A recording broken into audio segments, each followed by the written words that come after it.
What's going on, everyone? Welcome back to the channel. This is just going to be a quick simple guide on how to complete the Sticks and Stones Dark Ops challenge on Black Ops 6 Zombies. Now what this challenge entails is reach round 25 on solo, only using melee weapons, combat axes and melee macchiato. So of course you can't use energy mine for your field upgrade because them kills will deactivate the challenge essentially. So for the loadout, I'll bring in whatever melee weapon you want, the combat knife, the baseball bat, the power drill, and I'd recommend bringing a combat axe with you in your starting loadout if you have them unlocked, if you're high enough level or you have them permanently unlocked. And I just went with the field upgrade of Ether Shroud because I felt like it was the easiest if an abomination spawned in that I could just get a few hits off on them real quick using the Ether Shroud. Now you can do the challenge without taking out the abomination because the round switch does actually still happen, so you could run around the map just taking out the zombies while the abomination is there, but taking them out isn't too hard on this challenge because once you have a pack-a-punch knife, melee macchiato, it's gonna take out the abomination real quick, especially if you're meleeing him in his head. But the thing to note on this challenge is I'd recommend doing it on Liberty Falls, but the environmental zombies that are around the map, when you kill some of these, it actually counts as a critical kill. And for whatever reason on this challenge, if you get a critical kill, you'll get to round 25 and you'll notice that the calling card won't actually activate. This happened on my first time around. I killed one of the zombies that was lying underneath the truck in spawn, and I actually counted as one critical kill.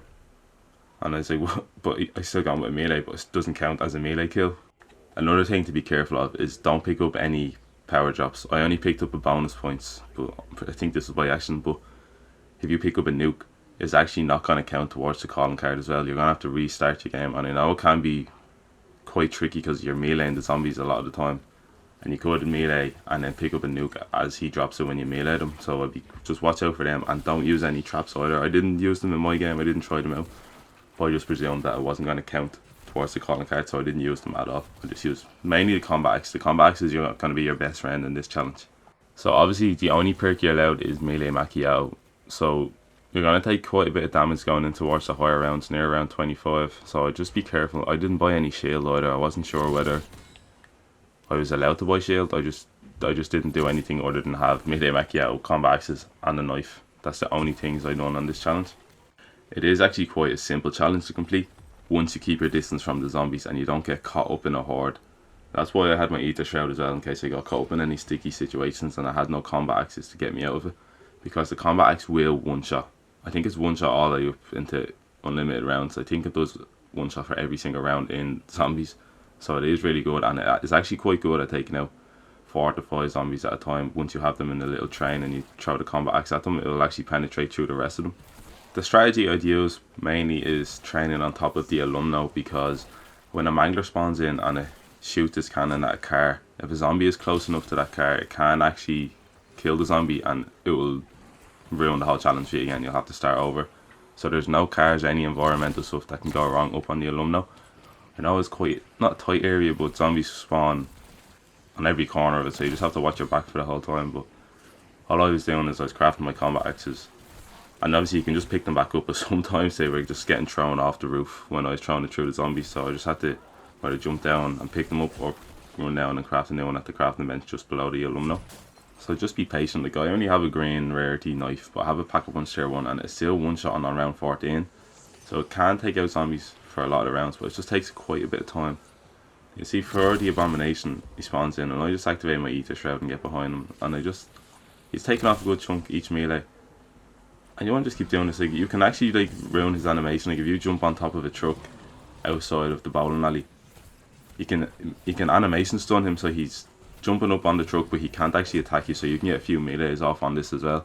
I just stayed on top of the alumno and took him out up here. It was quite simple as well, because you get 2 Ether Shroud charges if you have the augment activated, and with the melee, the combat axes, they actually do quite a bit of damage to him as well. Like I said, you obviously can avoid the abominations, but they are quite easy to take out, so you may as well just do it so they're not causing any harm on the map. And as far as the manglers are really easy to take care of with your pack-a-punch knife, because they're nearly 1 to 2 shots them on any round you are, provided you keep upgrading it. So they're not really too much bother. Obviously the spawn rates decrease of the mangler, so it makes it a lot easier. And that's really that's really it. Like, that's all you have to take care of. Just keep your distance between the zombies. Keep using your combat axes to take out multiple zombies at once, because you go through the rounds a lot faster. Because it does take a little bit of time, like, because it's harder to get some crowd control on the zombies because you're using the melee weapon most of the time, or the combat axe. The combat axe, obviously, like I said, is the best way to go through the rounds. You'll see here in this clip, like I mentioned before, I took out the last zombie, and the round still changes even with the abomination spawned in, so you don't have to take them out all the time. If you want to just run around and just avoid the abomination the whole time and not bother your time to take them out, you'll be able to do that. But once you get to round 25, we're only using the melee macchiato combat axes and melee weapons, no score streaks or anything else. You will get sticks and stones pop up on your screen, and you're going to be one step closer to getting the Dark Ops Mastery challenge completed, which is getting 15 Dark Ops challenges completed. I know there is 18 or 19 total Dark Ops challenges, but you only have to complete 15 of them, which is fairly handy for everyone trying to get all them mastery calling cards unlocked in the game.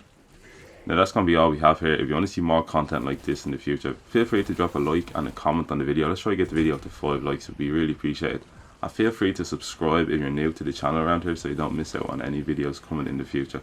Thank you all for watching, and I'll catch you all in the next one.